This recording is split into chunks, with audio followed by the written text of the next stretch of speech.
Hey, Tigers, good to see you. I hope your summer is going well. Really looking forward to catching up at a certain time, but it's good to take a little bit of a break. Fact is that a lot of people know that during the summer and the off season is where you get stronger, you get faster, you get better.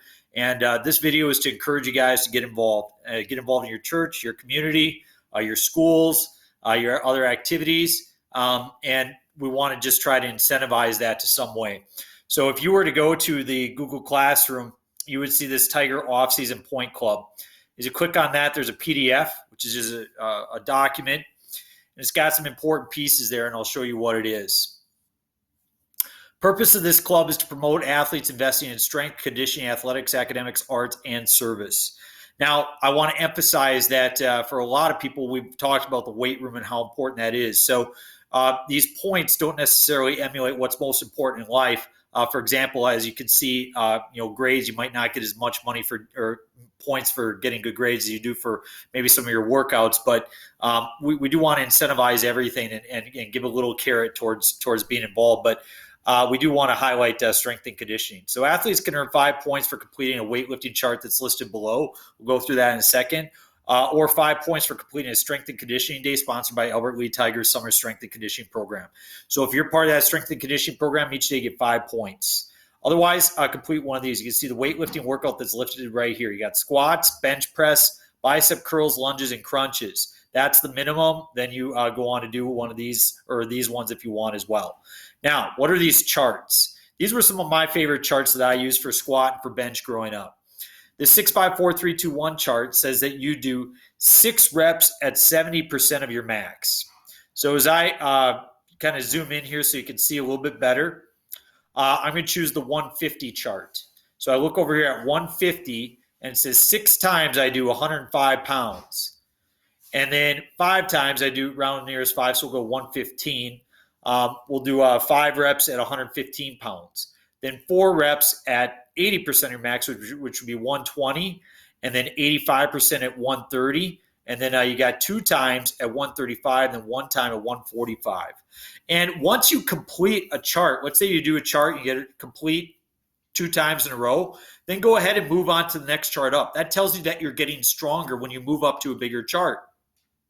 Another thing to do is if you can't do it, then move down a chart, okay? Maybe you can do most of the chart, but you're just struggling with the last one, then maybe just move 5 pounds down on the last one. But you want to get to a point where you're struggling to complete the chart. You want to really provide resistance in your muscles that way. So the 6-5-4-3-2-1 chart is one of my favorites. Another favorite that I have is this pyramid chart, and it's very similar to the 6-5-4-3-2-1 chart. Just instead of 6 reps, it might have a few more. You see my dog, she's running around right beside me, so never mind. But if we look at the 150 here, this would say 8 reps at 90 pounds, 5 reps at 105 pounds, 5 reps at 105, then 3 at 130, 1 at 145, another 1 at 145, and then 5 at 105. So it's 7 sets instead of 6. And it really pushes you towards that peak, a little bit steeper of a climb there, as opposed to the other one was a little bit more gradual. So that's another option for a chart. Again, I liked that one for bench. I like the 6-5-4-3-2-1 a lot for squat, but they are interchangeable. You can use them for either. They're pretty good. Otherwise, as you notice, you have other options. Suppose you don't want to do the pyramid chart of 6-5-4-3-2-1. For squats, you could do 3 sets of 8 or 4 sets of 6. And for bench, you could do 3 sets of 8 or 2 sets of 12. So those are your options. And you can see what's listed below. Okay, so that's how you can earn 5 points. Let's go on to the rest of the point opportunities that exist. Conditioning, you get 3 points for completing one of the running workouts, or 1 point per mile that you run. So let's check that out. Some of the running workouts that are listed. Choose one. You can do a fartlek, which is a walk a block, jog a block, or run a block, or walk 100 meters, jog 100 meters, or run 100 meters. You do 40-meter sprints. You do 8 of them, followed by a 5-minute jog. You can do a 15-minute jog. You walk a block, jog a block, run a block 5 times, followed by a 7-minute jog. You do 5 200s, followed by an 800 jog. So lots of opportunities there to be able to get different workouts in. Good to mix them up from time to time. Try a speed workout every once in a while, then get a fartlek, then get a distance one in. But some good opportunities there. Okay, so That was 3 points for the conditioning workout, or one point per mile that you run.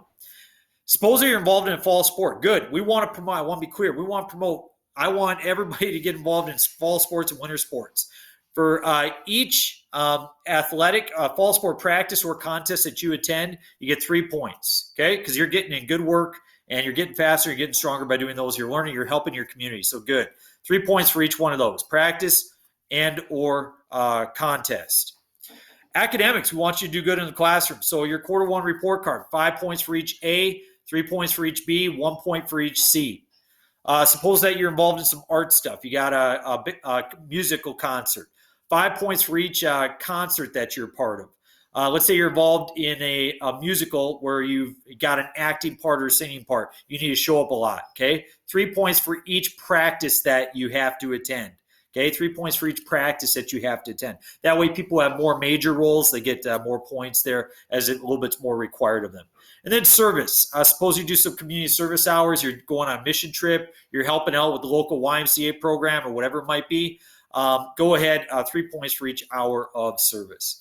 Now, how this works is that you get points based on the honor system, so you are keeping track of it. If you want to keep track of your points by using a calendar and just writing it down, go ahead. If you'd like to keep track by using a Google Sheet, you can click on that. It'll bring you to a link. And this is a very easy way to keep track of your hours. I should say your points. You can see I've just done a modified piece in there. I wrote, say, Monday and the date and the description of fartlek. I get 3 points for that. And then Monday I also did a strength thing, so I get 5 points for that. You can go ahead and write it down in there. As you notice down below, we've got then different months that you can click on to go to the next month. But that way I can see right now very easily, I can tabulate that I've got 13 points. So if you want to keep track of your stuff in a Google Sheet, you go right ahead and do that as well. Fellow athletes will be updating these points. I'm not going to be updating them, but you're going to see people that are involved in your team. You're going to see something put out by an Instagram account. And that way you can check in and update to see where you're at. We'd like to see how many people we can get involved that have at least some points. And we'll be able to see how many people have some competitive number of points where they're all getting active all the time. I want you to push each other. Again, I want to emphasize that this is not all about track and field. This is about getting faster, getting stronger for all your sports, becoming more involved academically and in your arts and your school as a whole and in your community. Want you to be better athletes, better men, and better students as well. So in summary, get out, get active, get better, get bigger, get faster, get stronger.